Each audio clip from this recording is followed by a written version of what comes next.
excited to be here. I kind of want to tell you a little bit more of the, I don't want to say basics, because we don't really know anything about my syndrome.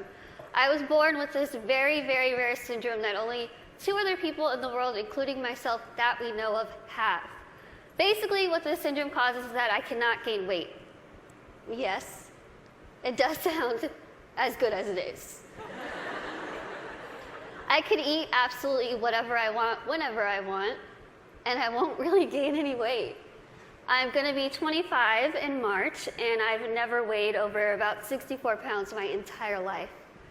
When I was in college, I didn't hide, everyone knew it was there, but it was a giant tub of Twinkies, donuts, chips, Skittles, and my roommate would say, I could hear you at 12:30 reaching under your bed to get food. But I'm like, you know what? It's all right. I can do these things because there are benefits to this syndrome. There are benefits to not being able to gain weight. There are benefits to being visually impaired. There are benefits to being kind of really small. A lot of people think, Lizzie, how in the world are you saying there's benefits when you can only see out of one eye? Let me tell you what the benefits are, because they're great. I wear contacts. Half off contacts. When I wear my reading glasses, half off prescription. If somebody is annoying me, being rude, stand on my right side. It's like you're not even there. I don't even know you're standing there. Right now, if I stand like this, I have no clue that there's this whole side of the room. Also, being small, I am very willing to volunteer myself to go to Weight Watchers, go to some gym and say, hi, I'm Lizzie. I will be your poster child. Put my face on whatever you need and I will say, hi, I use this program. Look how well it worked. Even though there are really amazing things that have come from this syndrome, there are also things that have been very, very difficult, as you can imagine. Growing up, I was raised 150% normally. When I was my parents' first child, and when I was born, the doctors told my mom, your daughter has no amniotic fluid around her at all. So when I was born, it was a miracle that I came out screaming. The doctors told my parents, we just want to warn you, expect your daughter to never be able to talk, walk, crawl, think, or do anything by herself. Now, as first-time parents, you could think that my parents would say, oh no, why? Why are we getting our first child to have all these unknown problems? But that's not what they did.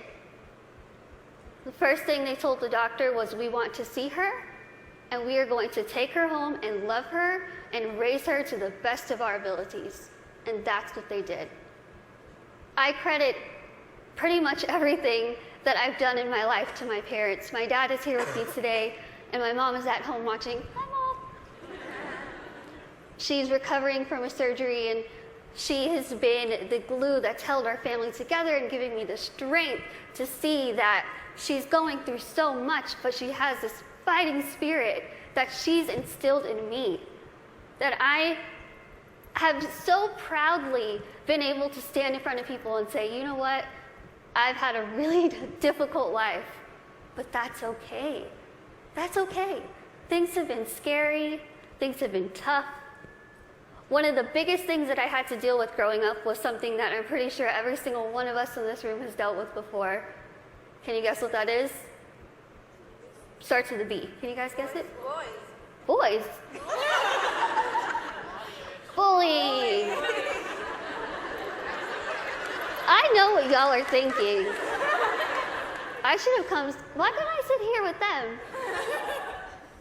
I had to deal with bullying a lot, but as I said, I was raised very normally. So when I started kindergarten, I had absolutely no idea that I looked different. No clue. I couldn't see that I looked different from other kids. I think of it kind of as a big slap of reality for a 5-year-old because I went into school first day decked out in Pocahontas gear. I was ready. I went in with my backpack that looked like a turtle shell because it was bigger than me, and I walked up to a little girl, I smiled at her. She looked up at me like I was a monster, like I was the scariest thing she'd ever seen in her life. My first reaction was, she is really rude. I am a fun kid and she's the one missing out, so I'll just go over here and play with blocks or boys. I thought the day was going to get better, and unfortunately it didn't. The day kind of got worse and worse, and a lot of people just wanted to have absolutely nothing to do with me, and I couldn't understand why. Why? What did I do? I didn't do anything to them. In my mind, I was still a really cool kid. So I had to go home and ask my parents, what's wrong with me? What did I do? Why don't they like me? And they sat me down and they said, Lizzie, the only thing that's different about you is that you're smaller than the other kids. You have this syndrome, but it's not going to define who you are. They said, go to school, pick your head up, smile, continue to be yourself, and people will see that you're just like them. And so that's what I did. I want you to think and ask yourself this in your head right now. What defines you? Who are you? Is it where you come from?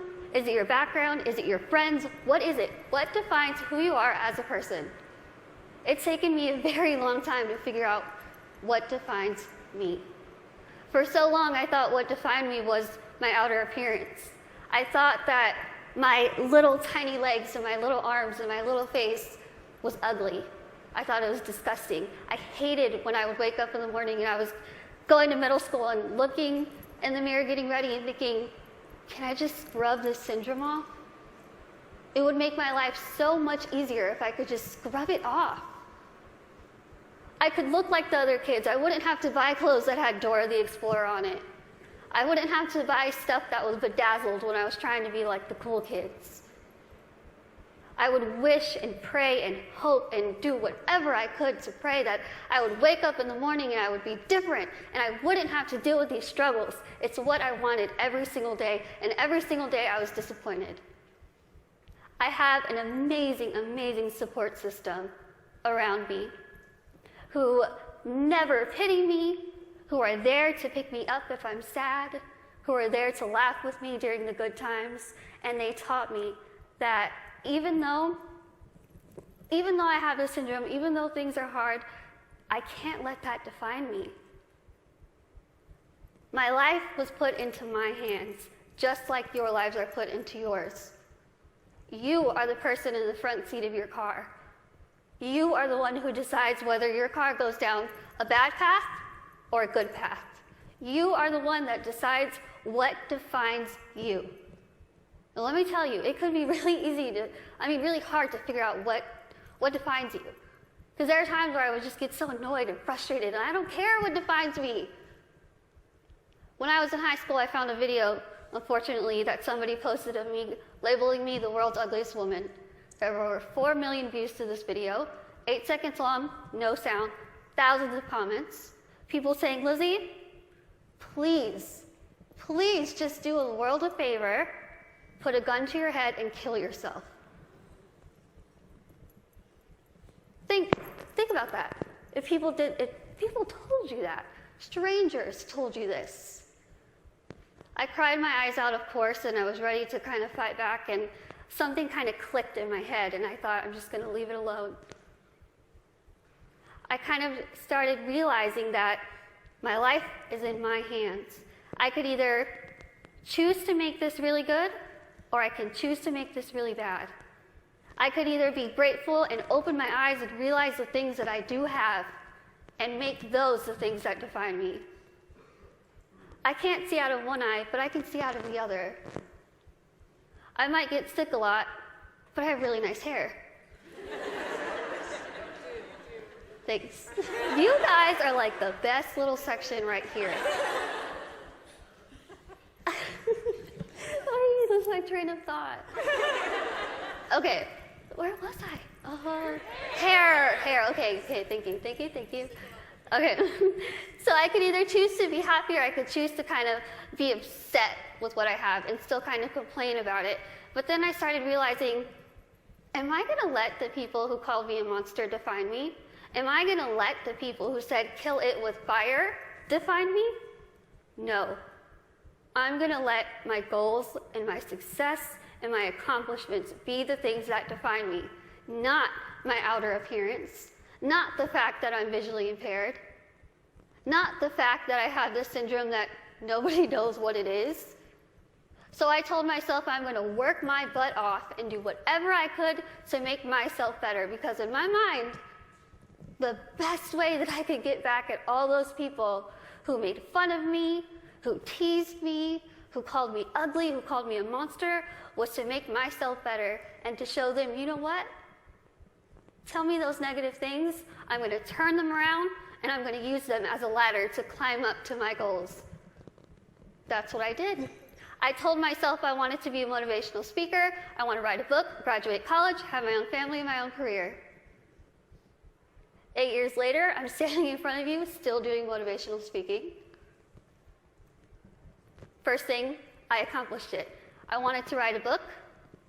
In a couple weeks, I will be submitting the manuscript for my third book.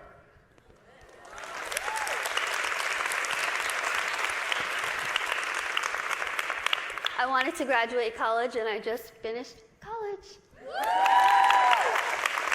I'm getting a degree in communication studies from Texas State University in San Marcos, and I have a minor in English. I really tried to use real life experience while I was getting my degree, and my professors were not having it. But I wanted to have, lastly, my own family and my own career, and the family part is kind of down the line.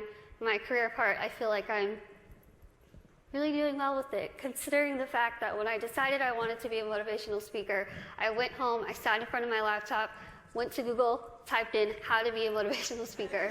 I'm not even joking. I worked my butt off. I used the people who were telling me that I couldn't do this to motivate me. I used their negativity to light my fire to keep going.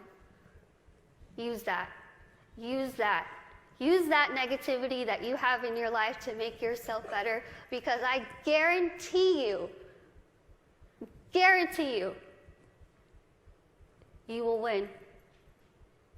Now, I want to end with asking you again. I want you to leave here and ask yourself what defines you. But remember, brave starts here. Thank you.